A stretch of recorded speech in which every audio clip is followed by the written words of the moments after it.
Diday ko, diday ko, diday ko. Sa albay, sa tuyang, bistuho na siya. Sarong babaeng matinabang, madangog sa mga inagrangay man. Si diday ko ang sagot dyan, Diday ko siyang mataong serbisyo sa edukasyon at turismo. Maging sa salud, senior women's at youth, abang mahal ko yung si diday ko. Diday ko, diday ko.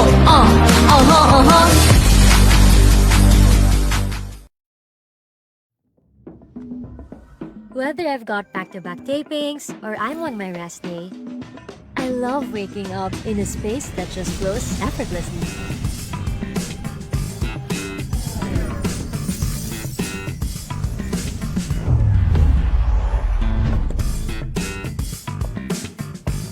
Prepare a healthy breakfast?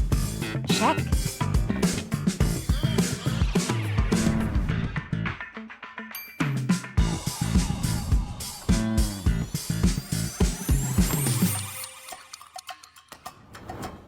Need to get my laundry done? Easy.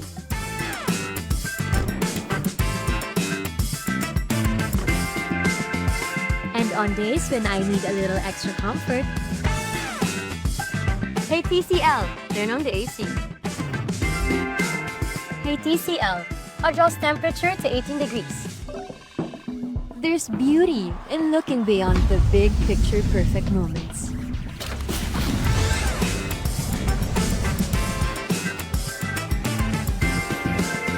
And simply enjoying the art of everyday living. Turn ordinary moments into extraordinary ones with TCL.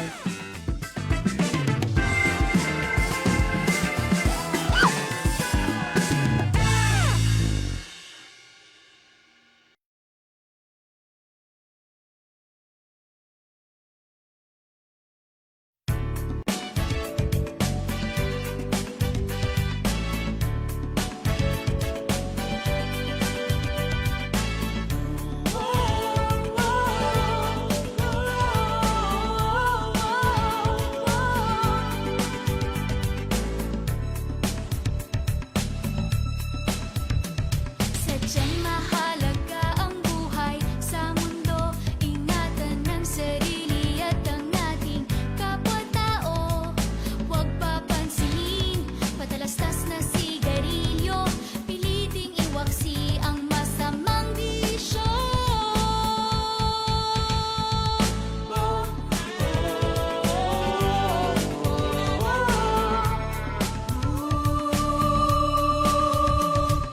Yan ang halaga ang buhay dito sa mundo. Para sa ating sarili at sa ating kapwa-tao.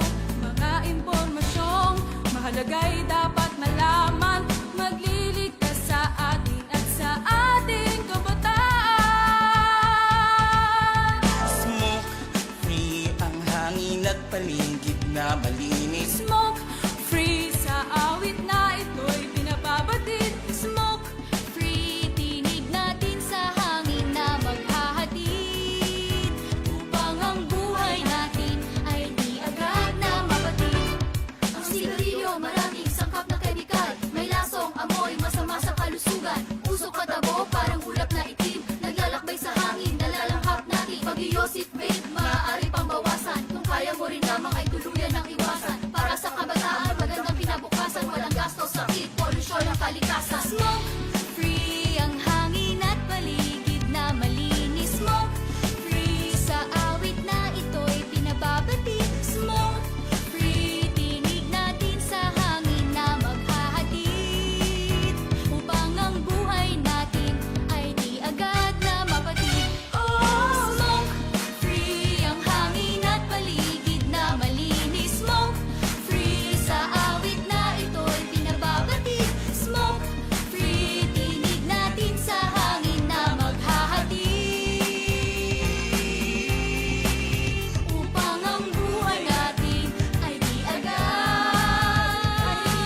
Magandang hapon, Bicolanja! Magandang hapon po sa lahat ng nanonood sa atin ngayon. Hapon, kasama niyo si Rick Chanes. Siyempre, naka-ere tayo ngayong hapon sa ABN ITV. Ayan, magandang hapon po sa inyong lahat, sa ating mga nandiyan sa kanilang mga tahanan. Of course, I'm really very happy na makasama ko ngayon ang nag-iisang Coach Bell. Ayan. Magandang hapon, Coach Bell. Ayan, magandang hapon po sa lahat. Ayan, sa mga nanonood ngayong sa mga oras na ito. Araw ng Lunes. Yes. Ayan. Kumusta Araw po ng tayo? Lunes. Kumusta po tayo? Parang ako yung nagtanong ha. Oo nga di ba? Ayan, kumusta yung araw natin sa mga nanonood sa atin ngayon? Ayan, paki-share na lang po. Ayan, sa Lifestyle Digital Magazine show ni Sir Rick. Yes. Ayan. Thank you so much, Ma'am Bell, sa pagpaunlak na makasama kita ngayong hapon. So, diretso na tayo sa ating topic for today. So, ngayon, Ma'am Bell, ang topic po natin ngayon is yung success ng isang tao na syempre nagmula tayo sa wala. Oo. Tapos syempre mahirap ang buhay, 'di ba? So kasi usually ang mga tao ngayon, sabi daw ang pagiging successful ay para lang daw sa mga mayayaman. Pero kung titingnan natin, ang pagiging successful o ang successful is yung mga talagang nag-umpisa sa wala. And then aside from that, yung nagsikap, na habang nag-aaral, nagtatrabaho na sila, and yung narating talaga nila, Coach Bell, yung mga pangarap nilang gustong makamit sa buhay, di ba po? Yes. Coach, may mga tanong ko kasi ako sa iyo, kasi kung bakit ka tinawag na coach, di ba? So, pupunta tayo dyan sa yan. Ayan. Paano po ba, ayan, Coach, maaari mo bang ibahagi sa amin kung ano ay yung pinagmulan at kung paano ang iyong buhay noong ikaw ay magsisimula pa lamang? Ayan, so nag-start ako nito. So, syempre, actually hindi ko naman talaga ito pangarap. Ang gusto ko talaga nung bata kasi ako, ang gusto ko lang is sumayaw. Oh. Kasi yun yung first love ko noon. Talagang gusto kong kahit sa school po, kasama ako lagi sa mga dance troupe doon, sa mga kung anong merong activity. Sumasali po, hindi po talaga sa kantahan. Nung elementary ako yan, nung pumasok ko ng high school, ganun pa rin yung nangyari. Then, pero may pahapyaw-hapyaw na merong kumukuha sa akin, uy, mag-join ka sa choir, ganito. Kasi kulang naghahanap kami ng mga kasama na pwedeng yung marunong kumanta. Sabi ko hindi naman ako masyado marunong kumanta, pero medyo Yung may potential yun. Sabi ko sige, try natin. So medyo nag-audition yun sa choir. Then okay naman sa kanila. So medyo yun ang naging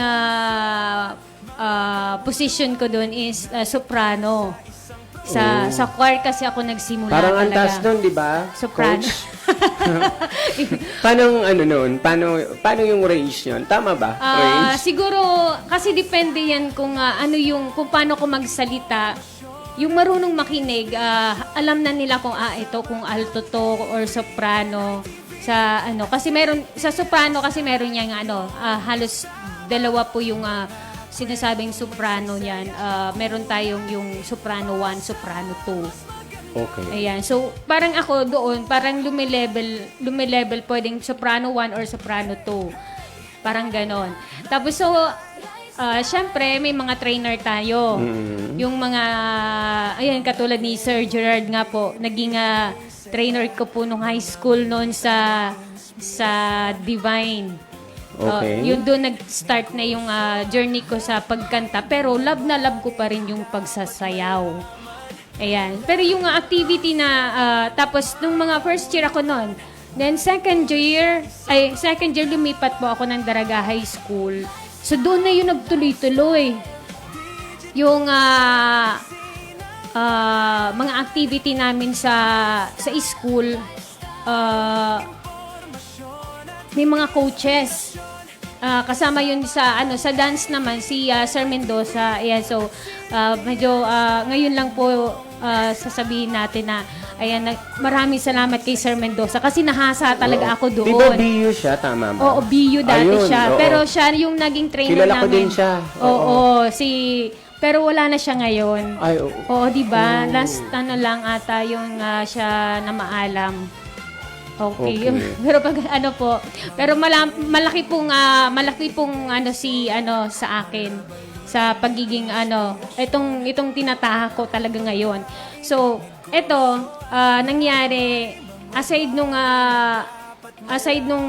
nasa activity lagi ng mga nasa dance troupe kami noon. Meron ding may kailangan kumakanta na rin ako sa mga choir sa school. Ayan, pero paminsan-minsan lang 'yun kasi yung competition lagi is puro sayawan, like yung pinakauna-unahan kong nasalihan noon is nakasama na si Sir July, yung Sir Mendoza, yung trainer namin is yung karangahan noon. Yun yung time namin doon, yung parang nag-champion ata kami doon.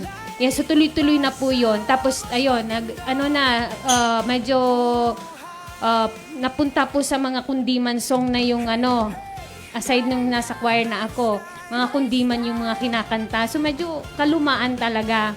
Kasi sa school nga activity sa school nilalalaban sa mga iba-ibang division sa school. And, ayun, nagtuloy-tuloy na. So, pagkatapos nun, nag-college na. So, medyo kinakapos ng sa pag-aaral. Budget, yung budget. Di budget kasi divine kasi 'di ba may Oo. tuition 'yon. So sideline. Naging sideline ko yung pagiging dancer ko. Yung nagko-coach na ako, nagtuturo na ako noon sa mga kapwa ko student. Tapos syempre may bayad 'yon. Yun. Kumbaga may talent fee. May talent fee na yun. Oo, Pero coach hindi din. masyadong yung minimal lang. Oo. Yung kaya lang ng estudyante na Tapos, syempre, sumasali na rin sa mga competition. Pero coach, may tanong ako. Hindi ka po ba nahirapan during the time na ganun yung ginagawa mo, tapos at the same time, yung academic subjects mo? Nahirapan. Sobra. Aside nun kasi, meron pa ako nag-work pa ako nun as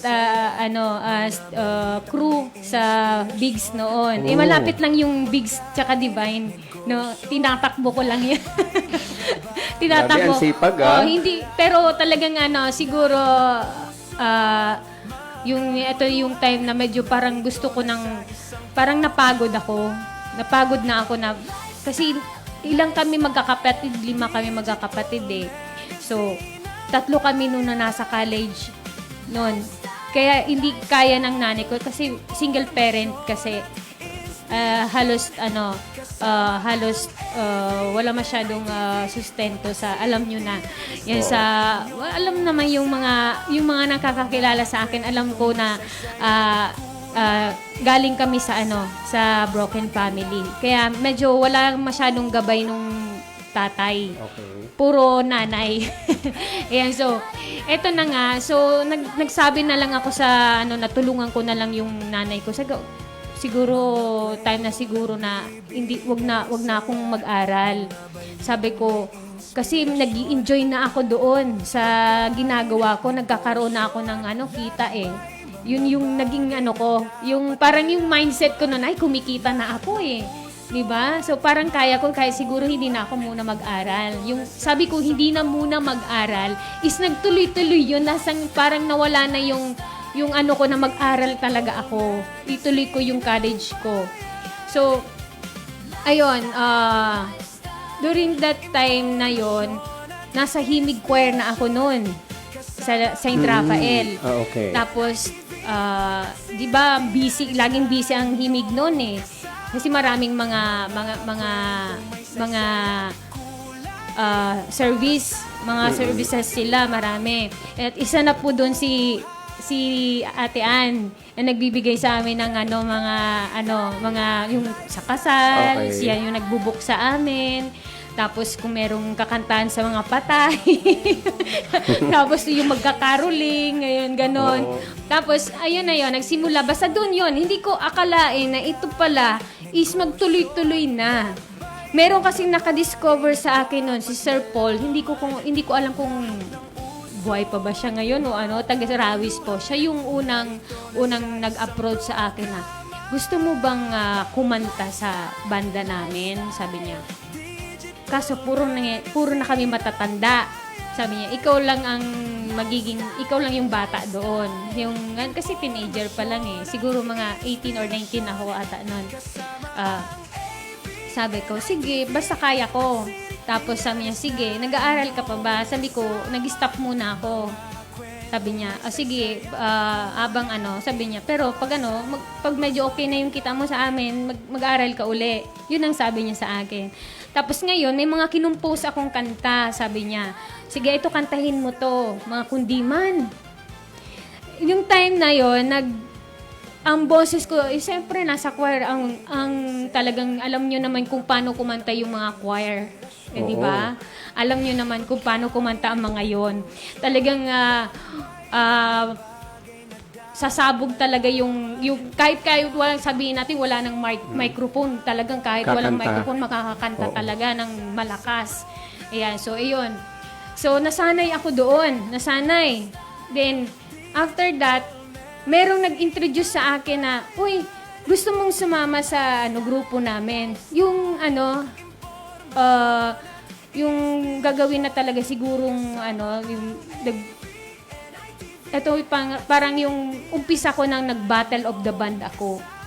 Kasi nung time na yung kundiman na yon, nanalo kami noon dito sa Peñaranda. Isa kami sa nanalo doon sa kundiman song na may sariling composition. Tapos yun, syempre yung may mga nakasama ako doon na mga ibang banda na medyo bata-bata ng mga kairaran ko. Parang in-approach nila ako, gusto mong sumama sa amin? Parang, kasi yung mga kasama mo matanda na eh, parang hindi ka bagay doon. Sabi ko, nakakahiya naman. Pero naman, pag kaya mo naman niya, pagsabayin, okay lang. Sabi naman, nagpaalam naman ako doon. Kasi siya na yung nagiging manager ko doon, si Sir Paul. Sabi niya, sige, okay lang kasi hindi naman namin mapipigilan. Kasi kami naman, matatanda na kami. Kung gusto mong mag-explore pa sa music, sige lang. Okay naman sa kanila yon, dire-diretso. Ayan, so, itong, to make it short na lang, kasi ang haba ang haba nito. So, ayan, naging banda na po ako, vokalista na ng banda. Pero bago yan, naging rhythm section muna ako. Ayan, syempre, kailangan marunong ako mag-gitara. So, doon muna ako nag-focus, gitara, then singing. Then after that, sabi nung mga kasamahan ko, ano kaya kung maging pronta ka na lang? Kasi mas magandang pronta ka para buwelo. Yung wala kang iisipin, kami nang bahala dito sa likod.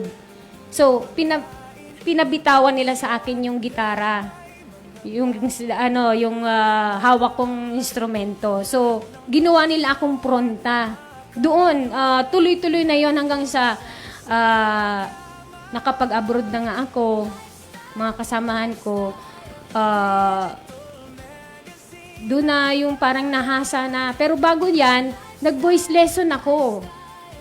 So, parang Voice coach, ang lesson. dami mong pinagdaanan, ano? Ang dami. Pero, doon sa mga nabanggit mo, coach, ano ba yung pinaka-more struggle? Na yung parang tumatak talaga sa'yo na parang, ay, hindi ko na kaya, or yung nag-motivate sa iyo na parang i-continue mo siya. Mayroon bang presence na parang ayoko na, nanghihinaan ka na? Maraming beses 'yon. Yun nga sabi ko, medyo kasi during na kumakanta ako, yung boses ko nun kasi galing ako sa choir eh. Yung boses ko puro tremolo. Hindi naman lahat ng actually yung ganun yung umpisa ko noon. Nasa banda ako pero ang lagi ko lang nakakanta noon, kasi gusto namin, mga rock song kasi, ang nakakanta ko lang lagi noon, mga Evanescence lang. Kasi medyo dating sa operatic ang dating ng boses ni Amy, kasi ni, ano yan, yung vocalista ng Evanescence noon. Tapos, so, hindi pwede, sabi niya, hindi pwedeng ganun lagi yung boses mo. So ginawa ko, kasi nahiya naman ako sa mga kasama ko, kasi parang pangsimbahan nga yung boses ko eh, pangsimbahan talaga. So nag-voice lesson ako doon, nakilala ko yung mga trainer ko doon, so na-train naman nila ako ng maayos. So nung pagbalik ko uli, nagbanda uli ako, kasi iniintay lang naman nila ako eh. So doon nagtuloy-tuloy na. So ang pinaka-struggle ko talaga doon is yung tanong ko na, kaya ko ba to na baguhin yung boses ko na gawing versatile, ganon. Parang mahirap pag-train sa boses na ganon, na maging malinis, na dapat ayusin mo yung song na na ibibigay mo, dapat bigyan mo ng katarungan yon na makanta mo ng maayos. Then, so, dito na tayo sa abroad na. So, first time kong lumipad patong Singapore noon, yung kasi Singapore-based kasi ako eh. Yung agent ko is sa Singapore talaga. So, pumupunta kami doon, tapos saka nag-i-spread na lang kami kung saan niya kami ibubuk ng mga hotels and mga bars doon. Hindi lang naman sa Singapore, may Malaysia, may Indonesia, ganyan. Ang nangyari noon, yung parang napagod. Napagod yung kasi nung umalis ako, may anak na ako noon. May anak na ako, oo. May anak na ako nung time na umalis ako. So, iniwan ko yung dalawa kong anak. Maliit pa sila. Actually, magkasunod sila eh. Iniwan ko siya sa asawa ko na hindi ko alam kung paano parang hirap nun, ang hirap. Alam nyo ba yung time na nung umalis ako, parang okay lang ako nung umalis. Sabi ko, pero medyo malungkot ang konti. Alam mo yung pinaka worst na nangyari sa akin is nung paglipad ng eroplano, umangat na siya.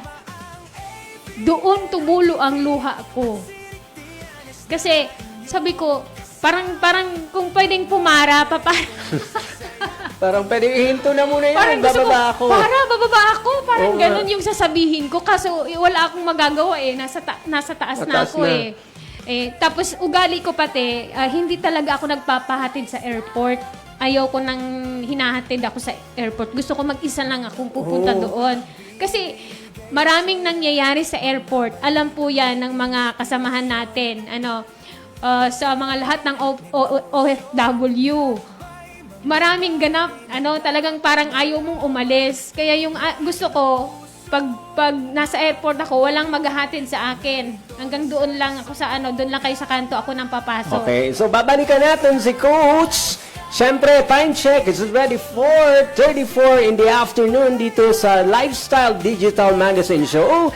And gusto ko po magpasalamat, of course, sa ABN-ITV, Sir G. Alianza, ang General Manager po natin, Mama Rosel Natur, owner of Daraga Home Depot, of course, Governor Noel Rizal, Vice Governor Diday Co, Mayor Isham Ismael of Legazpi City, and Mayor Vice Vic Perete of Daraga Albay. And of course, ang nasa technical side natin, of course, si Coach Jonathan. Siya po ang kasama natin. Grabe yung mga pinagdaanan ni Coach Bel, di ba? Pero tinitingnan ko siya, grabe, parang natitiri ay siya. Ako nga nadadala na din eh. Pero ganito talaga sa Lifestyle Digital Magazine. Kasi mafe-feel mo talaga, kasi yung pinag-uusapan natin ngayon intense. Eto yung mga simpleng tao na naabot nila yung mga pangarap nila, di ba? Kahit maraming sakripisyong pinagdaanan. So, kaya ngayong hapon, pagpapatuloy natin ang pakikipag-usap natin kay Coach Bel. Balikan na natin si Coach Bel. Coach, paano na po nung nandun ka na sa Singapore? Ayun. Yung ang adjustment ko noon, grabe. Inabot ng 3 buwan. Bago ako, kasi yung mga kasama ko hindi ko masyado kilala, mga Bisaya. Ako lang 2 lang kami Bicolana doon. So, ayun, sila yung nagsasabi sa akin na ngayon lang yan, sa umpisa lang yan. Pag tagal-tagal, ma-enjoy mo na rin yung place natin. Sa basta, enjoy mo lang yung work mo, then syempre, hindi lang naman kasi nandito ka, kaya ka nga pumunta dito para sa kanila.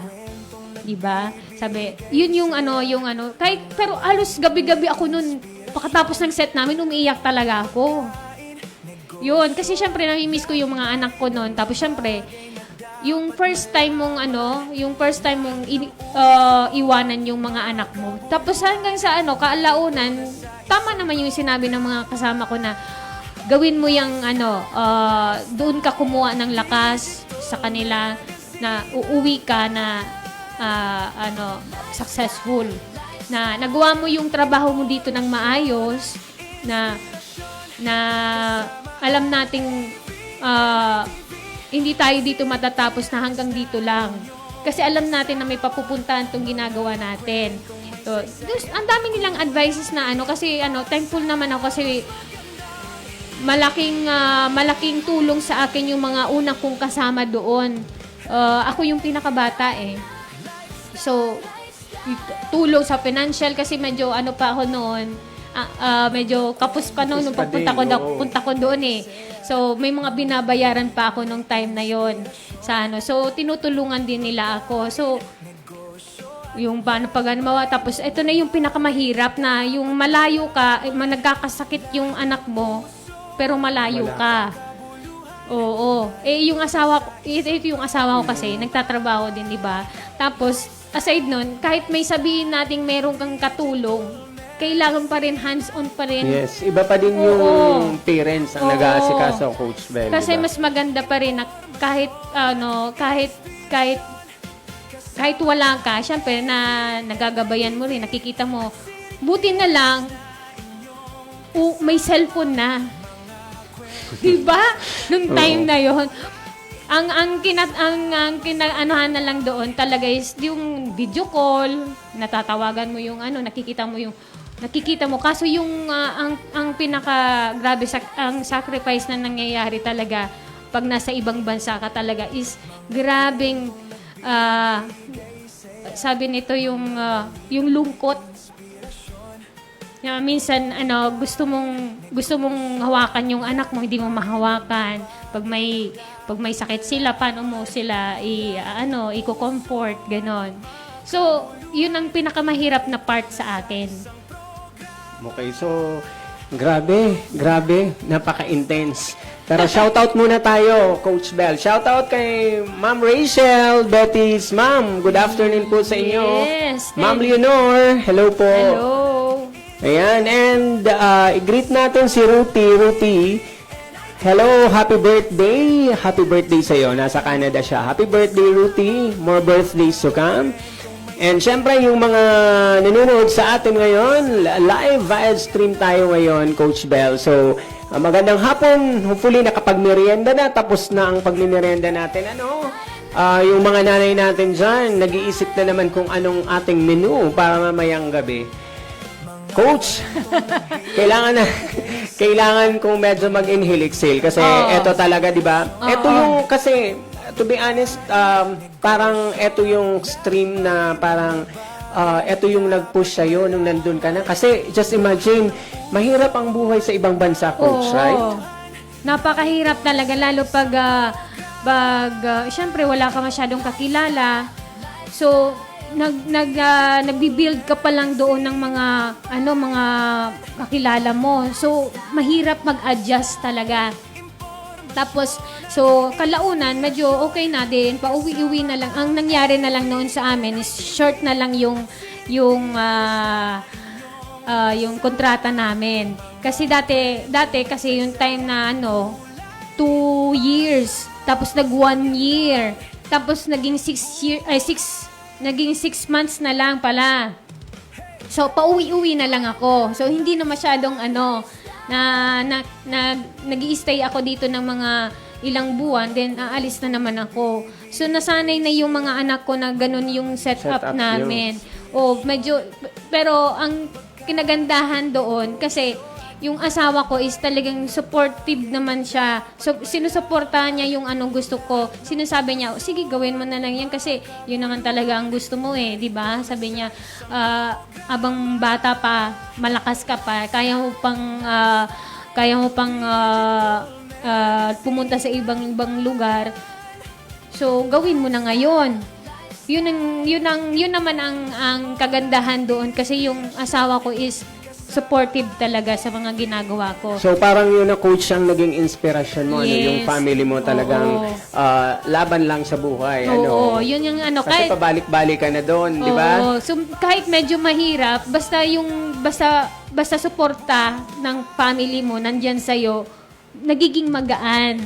Kasi meron kasing may mga kasamaan din ako na minsan ayaw silang paalisin gawa ng syempre walang maiwanan sa bata or may iba-ibang mga problema. Ang dami. Halos lahat, kahit hindi mga kasama namin sa entertainment, sa entertainer na nandoon sa place namin, mga kabandsis ko, may mga iba, kanya-kanya kaming problema ng pinagdadaanan doon. So kami lang talaga yung nagkukomporta ng sa sarili namin.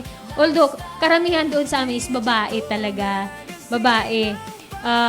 Yung lalaki, yung iba, separate po yung house. Yung iba, pero yung mag-asa-asawa, magkasama yon. Pero coach, dun sa pinagtrabahuhan mo dun sa abroad, meron ba, di ba, parang kasi parang ang ano nito is parang pag nagtrabaho ka sa ibang bansa, parang hindi lang kababayan, parang mismong Pilipino din yung na-experience mo ba yon? Yung Pilipino din parang mamasamain ka, yung mga ganun. Na-experience mo din ba yun? Kasi syempre, magiging stress mo pa din yun aside from syempre, dahil malayo na sa iyo yung family mo. Meron bang ganun coach talaga? Meron kasing hindi naman yun talagang totally na magiging masama. Kasi pagdating doon, binibriefing naman kami ng boss namin. Oh, kayo lang naman kung kayo yung magkakalahi dito. Dapat kayo yung nagtutulungan. Maliit lang yung community ninyo dito. So dapat kayo lang ang lagi. Buti na lang yung boss namin is mabait.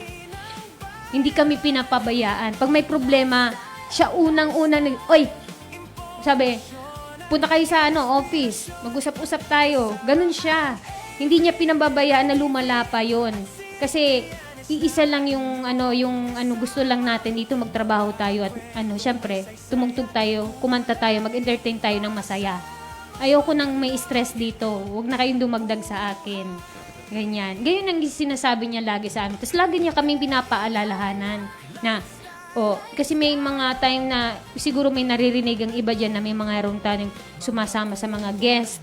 Wala namang problemang sumama sa guest, pero dapat alam mo yung limitasyon mo. Yun yung lagi niyang pinapaalala sa amin. Kasi kami, ang kagandahan sa amin, yung grupo, pag may nag-invite sa aming guest, grupo talaga kaming magkakasama. Walang hiwalayan yan hanggang umuwi. Walang maiiwan. Walang mauuna. Parang ang ganda ng samahan niyo na doon. Parang one family na din kayo, coach? Hanggang talagang family na talaga yung turingan namin doon. So, hindi na masyadong ewan ko lang sa iba. Ewan ko lang sa iba-iba kasi yung experience ng ng mga OFW, ng mga nag-a-abroad talaga, iba-iba. So kami, pagdating pa lang doon, binibriefing na sinasabi. Kasi alam naman natin, pag Singapore, maraming bawal. Kasi sinasabi na yan sa amin, pag sinabi ng boss namin na, bawal ang ganito. Kasi ito yung rules dito sa bansa namin. Yun ang hindi namin talaga gagawin. Kahit yung bubble gum na kinakain mo, pag nasa street ka, don't throw. Kung gusto mong lunukin mo na lang yan. Kasi bawal talaga kahit bubble gum yan. Itatapon mo sa sa atin dito, okay lang eh. Oo nga Tapos bawal diba? yung magdura-dura. Oo. Bawal. Tama. Pag sa ibang bansa talaga, parang disiplinado sila, Oo, Like grabe. parang sa Japan, ganun din. Oo. Parang, disciplinary talaga sila. Coach, yung ba yung pinakamahalagang aral na iyong natutunan mula sa iyong mga pagkakamali at kabiguan dun sa base sa mga nabanggit mo kanina? Ano po yung aral, coach, doon? Ang sa akin kasi, ito yung sa ano muna ako. Actually, hindi naman talaga ako bigo na umuwi. Kasi, every fall down na nangyayari, kasi may mga fall down tayo eh. Yes, oo. Oo, may mga ups and down tayo eh. Yung fall down na nangyayari sa buhay ko, ginagawa ko yun na, ito yung ginagamit ko siya na lumakas para maging malakas. Yes, tama. Kasi hindi ibig sabihin na nadadapa ka or na nawawalan ka ng pag-asa. May mga reason kasi yun eh. With God guidance. Kasi doon kasi ang lagi mo lang talagang ang kasangga mo lagi is dasal. Ayan. Dasal lang talaga yung kahit saan kahit mag-isa ka, wala kang kakapitan kundi ang magdasal, tawagin ang mahal na Panginoon. Yun ang pinaka-the best. Yes. Yun sa akin para sa akin yun. Kasi lahat ng ginagawa ko, paggising ko sa umaga, i-offer ko na lahat yun sa Kanya. Bahala ka na kung anong mangyari ngayong araw na to. Basta, i-guide mo lang ako. Kung ano yung kagustuhan nyo, mangyari. Pero, i-guide ako. Yun lang. Doon, aside sa family ko, syempre, lagi kong unang pinapasalamatan sa araw-araw, ang si Lord, syempre. Siyempre, oo. Kasi yan yung nagbibigay sa atin ng strength, coach? Oo. Talagang kailangan. Sabi nga, unahin si Lord parate. Coach, ano yung sa tingin mo yung katangian o ugali ng sa tingin mo ay kailangan ng sino mang nagnanais umasenso sa buhay? Syempre, yung eagerness mo, kung ano yung gusto mo sa buhay mo, yung gusto mo, yung goal, lahat tayo may goal eh, di ba? Kung ito yung gusto mong mangyari sa iyo pagdating ng araw. Although ako hindi ko naman talaga ito pinangarap. Kasi kahit nasa ako kasi yung tatay ko is nasa musikero na talaga. Hindi kami lumaki sa tatay namin eh. So wala masyadong connection doon. Pero siguro dahil sa sabi nga, it runs from the blood na musician talaga, musikero. Siguro yun na nananalaytay na sa'yo yung pagiging musikero. Ganun yun, siguro. So, kahit walang guide nung tatay namin, ito yung kinalabasan nung kahit hindi ko ginusto. Sabi ko, bakit kaya? Lahat kasi may purpose eh. May reason kung bakit ka nilalagay sa isang posisyon na kahit hindi mo naman pinangarap. Kasi ang gusto ko lang talaga noon is maging architect ako. Then, after that, siyempre, tutulungan ko yung hindi ko pinangarap na kumanta sa entablado. Ito yung gagawin kong career. Tapos, ito na nga, merong mga tao na ibinibigay sa akin na yung alam ni Lord na makakatulong sa akin. So, paano pa ako, kahit yung nasa edad na tayo na ngayon, nasa 40s na ako eh. So, nakikilala mo pa yung mga taong talagang yung way, yung bibigay ng way sa'yo na makakatulong to sa plano niya. Kasi, may plano sa atin ng may kanya-kanya tayo, may plano sa atin si Lord sa atin kung ano tayo pagdating ng araw. So, parang ito yung sabi ko, bahala ka na. Yun lang ang ko. So, pag hindi naman talaga, yung nagugustuhan na lang natin tong ginagawa natin kasi alam natin ginaguide tayo. Lagi. Yun ang ang the best na part ng buhay ko. Siguro ngayon, masasabi kong fulfill na. Ito parang ano na lang to eh. Parang additional na lang yung pagiging coach ko. Wow. Kahit hindi ko talaga, kasi never ko din pinangarap na magtuturo ako. Kasi yung nanay ko, kahit yun ang gusto sa akin, sabi ko, bakit yung gusto ng nanay ko hindi ko kinuha talaga? Na kahit na hate ko talagang magturo. Oo, tapos hindi ko alam, magtuturo din pala ako ngayon. Yes, bibitinin muna namin kayo. Grabe talaga. Grabe yung kwento ni Coach. Talagang kailangan talaga. Sabi nga, faith is the best way of life. So, time check. It's already 4:51 in the afternoon. Maraming salamat, ABNI TV, Sir G. Alianza, our General Manager. Ma'am Maricel Natur, owner of Daraga Home Depot, Governor Noel Rizal, Vice Governor Diday Co, Mayor Isham Ismael of Legazpi City, Mayor Vic Perete of Daraga Albay. Woo! Grabe, intense yung pinag-uusapan natin ngayon. Yan talaga ang tatak. Tatak talaga ng Lifestyle Digital Magazine. Yung kwento ng totoong tao, simpleng tao. Yan yung pinag-uusapan natin ngayon. Kasi, mga ka-ABN, pag meron ka talagang guidance ni Lord, you have faith kay Lord, at kahit anong struggle, kahit ano ng hirap ang pagdaanan, pero kung hindi tayo susuko, talagang magtatagumpay kayo. Coach, grabe, Medyo kulang yung oras natin. kulang ang oo. oras natin. Pero Coach, eto, gusto ko po itong itanong sa'yo sa last na part ng ating program.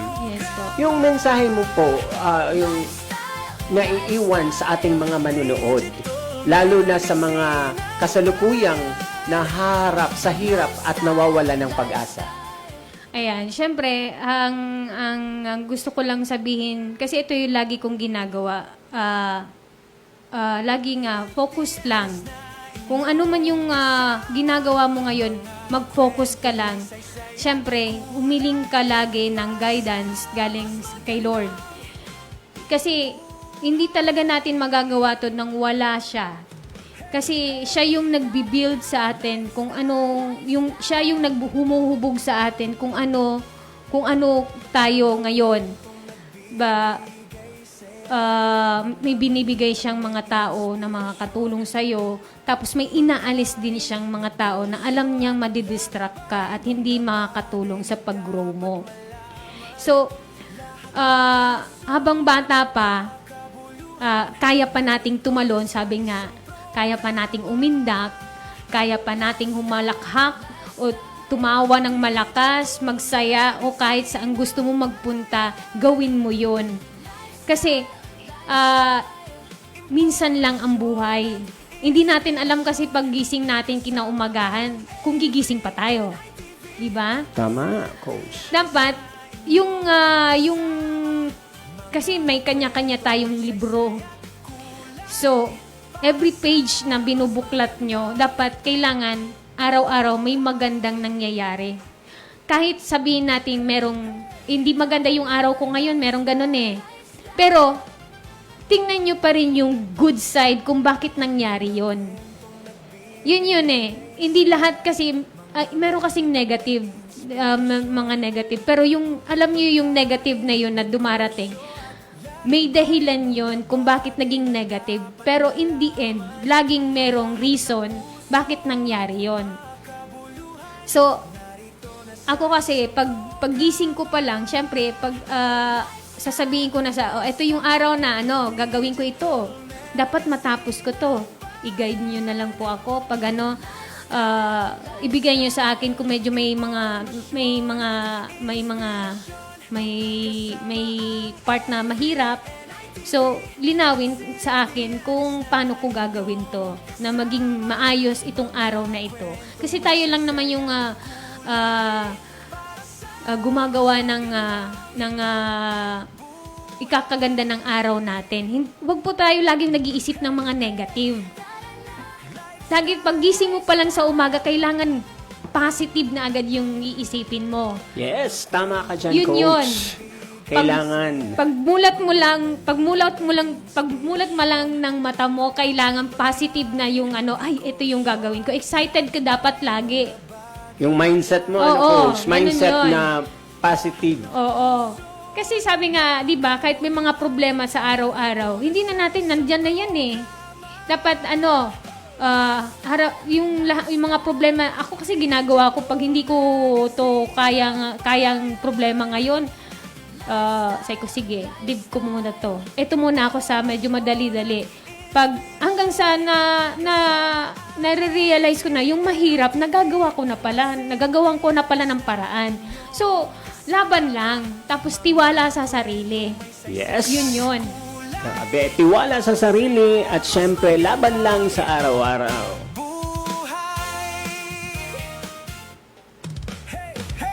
Tara na, Lifestyle. lifestyle.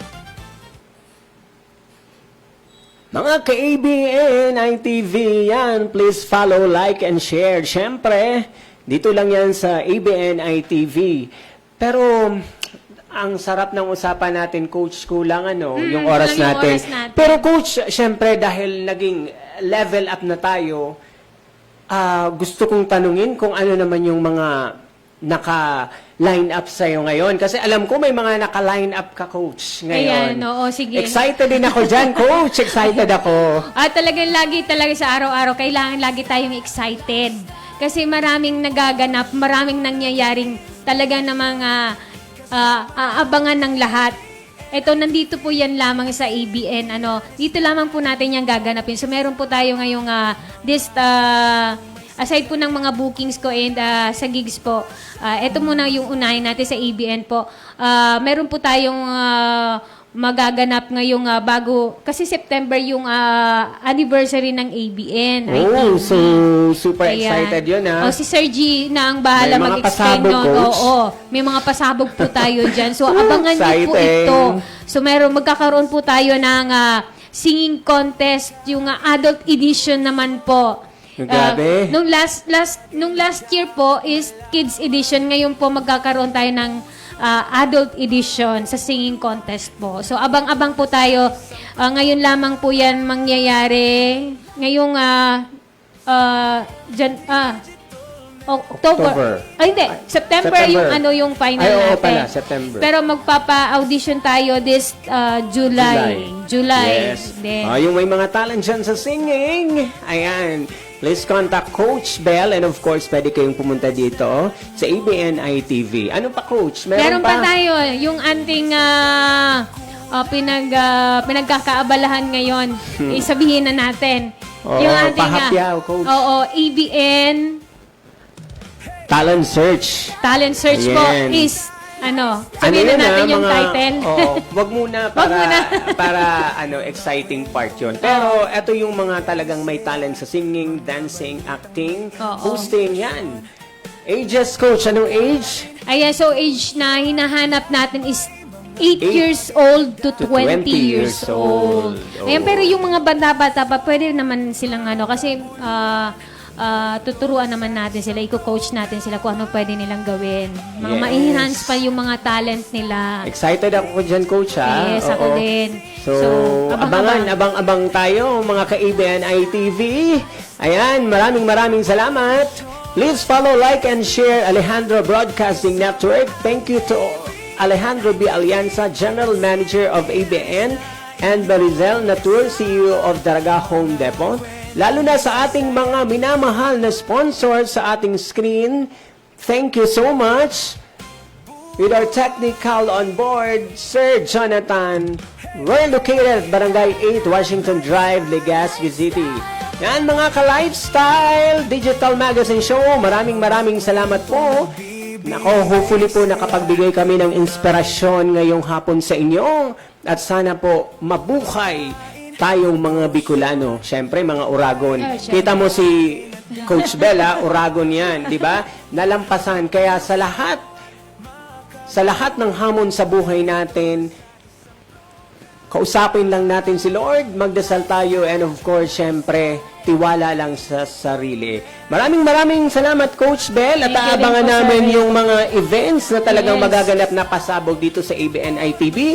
At alam kong hindi lang to, Coach, ang pag-uusap natin kasi alam kong sasamahan mo pa din ako, Yes di ba? po, opo. So, Magkakasama marami tayo ng matagal, oo. Yeah, marami tayong aabangan with Coach Bell dito sa ABN. Kita nyo naman, di ba? Simpleng tao, pero sabi nga nag-level up na dahil syempre sa sipag at syaga. Maraming salamat po sa inyo. Hanggang sa muli, ito po si Rick Chanes dito po sa Lifestyle Digital Magazine Show. Maraming salamat, Coach Bell. Bye-bye sa inyong lahat. Maraming salamat. O, diba?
solusyon ng kalikasan. Smoke free ang hangin at paligid na malinis. Smoke free sa awit na ito'y pinababati. Smoke free, tinig natin sa hangin na maghahatid upang ang buhay natin ay di agad na mapatid. Oh, smoke free ang hangin at paligid na malinis. Smoke free sa awit na ito'y pinababati. Smoke free, tinig natin sa hangin na maghahatid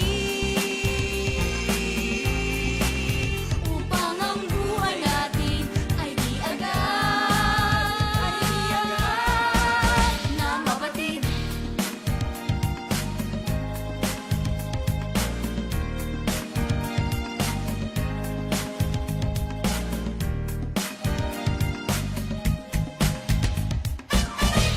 Smoke free.